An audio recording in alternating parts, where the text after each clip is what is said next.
What's up, NGT Games? Neely here for another installment in my Homefront Expert Challenge series, and today's gun is the ACR.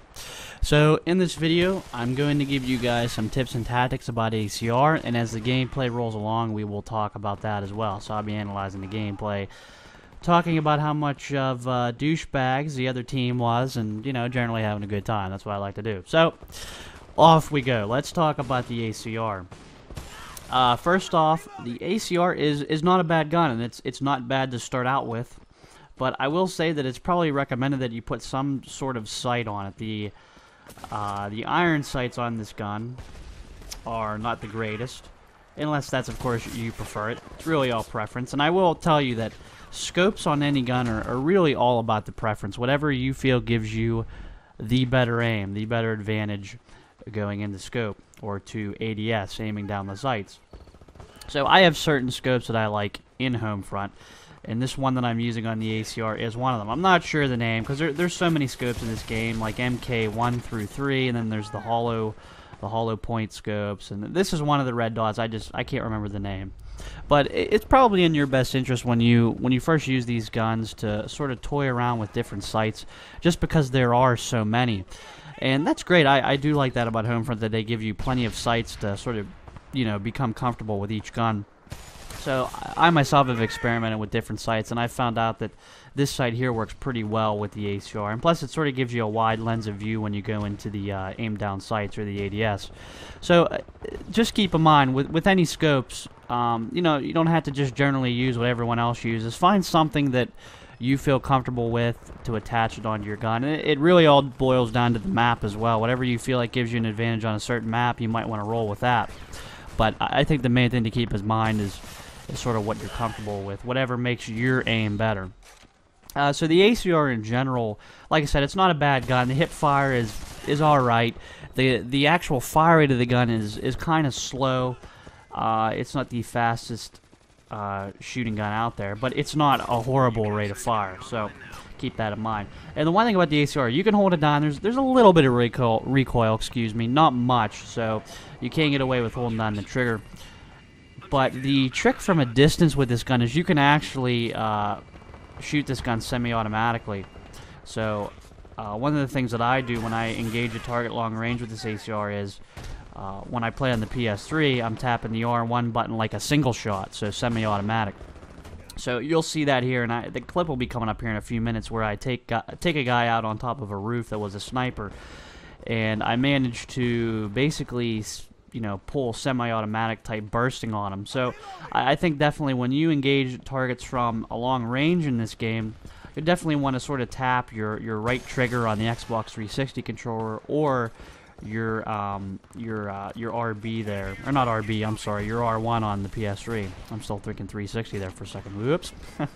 So yeah, so you can definitely get away with you know, sort of bursting the gun in the semi-automatic type of fire, a one-shot type of burst to get targets from a range. And then close up to medium range, honestly, you can hold down the trigger. You can also hold the trigger down for a little bit, take your finger off the trigger, then hold it down for a little bit more. Really, the ACR is pretty versatile in terms of its firing rates, so it's best to probably experiment and see what you're best at aiming.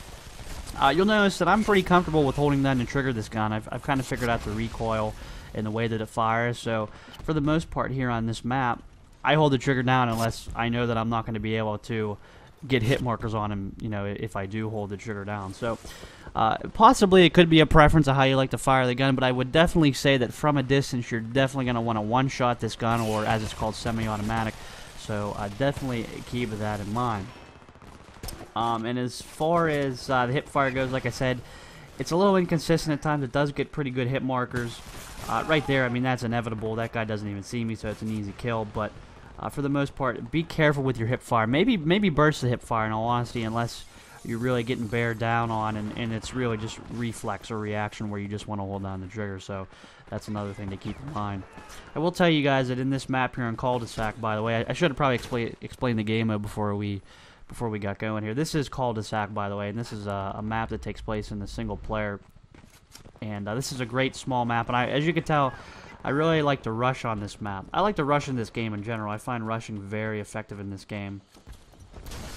But on this map, and in this game specifically, I really just wanted to rush these guys, and they were kind of playing like campy douchebags. So what I decided to do was spam the hell out of them with my white phosphorus strike, which you're seeing me try to use here as I get killed. I was surprised I got killed there, and kind of the downside of that was that he killed me before I could even launch it off, so it's basically wasted points. So I was pretty pissed about that. But anyways, to my point, like I said, I find rushing very effective in this game, and there's really not going to be very many moments in any of my videos where I don't rush. I just find rushing very effective in home front. You have to be smart about it, though. But on this map here in Cul-de-sac, you know, these guys, the opposite team, I mean, they're playing pretty campy. A lot of them were sniping, which I don't really see the point. I mean, yeah, there are a lot of roofs, but there's going to be people that inevitably, you know, flank you from behind. And that's one of the things that I was trying to do in this gameplay here that you're watching. I was trying to flank these guys, and even though they were playing like campy douchebags, I do give them credit for picking out and finding when I was flanking them and taking me out. So you'll see me try to use some effective flanking routes in this, and then the team caught on to me pretty fast. But here's an example. Here's what I was talking about, the single shot type burst right there, the semi-automatic burst that you can get guys from sort of a long distance, and you can see that it's pretty effective with the ACR. So that's definitely one thing to keep in mind, how to help you engage long-range targets. Excuse me. So you know, you don't have to necessarily think that the ACR is exactly a short to medium range weapon. It actually can be pretty effective from long range. You just have to get used to firing it in a certain pattern. And this white phosphorus strike makes no sense whatever. It lands completely outside. And the only theory that I had right here was that possibly that strike was put outside the map and it didn't register right. But I don't know. That was weird. I have heard that that's possibly a glitch and maybe patched, but not certain on that. As you can see here, I've just been continuously pushing up into their spawn and really just trying to flank these guys. And here was a great example of them sort of holding me off, so kudos to them, even though, like I said, they were camping the whole game. So as far as the ACR, I think that's all I really have to say. I mean, you have to get comfortable with the sights, with the scopes. It's really preference. Keep in mind, though, your sight or your scope that you attach onto your gun, you know, depending on the map, can give you an advantage.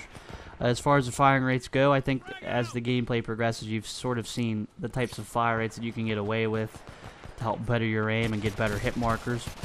I think the one thing you guys can definitely, or the biggest thing to take away from this, is that semi-automatic type of firing from a long range, that single shot burst, that is actually very effective with this gun, so keep that in mind. So I think my next video here is this video is coming to an end here in the next couple minutes. I think what I'll do next is I'll get well, I already have footage of it, but I'm gonna put up some footage of the Scar, which is a 3-round burst type of assault rifle. It's either a single shot or a 3-round burst. It sort of gives you off. It sort of gives the vibe off that it's a single shot, the way it sort of shoots semi-automatic. But I believe it's a 3-round burst. So, anyways, I'll have footage of that uploaded momentarily soon. And I think I'll first upload some footage of that on my channel. I haven't decided yet. I've been sort of busy playing Crisis 2 here in the past couple of weeks. I've been sort of addicted to Crisis 2 a lot, really enjoying the multiplayer. That's not to say I don't enjoy Homefront multiplayer. I don't play Homefront as much as I used to when the game first came out in the first week. I'm not saying Homefront's a horrible game and I'm not still playing it, but a lot of my friends really don't care for this game, so I'm forced to playing it by myself. So I figure, you know, why you know, try to get some gameplay footage and while I sort of play by myself here, I'll manage to get some footage with each gun, and that's one of the things I can do here during this series. And here I am holding down the trigger for the win right there.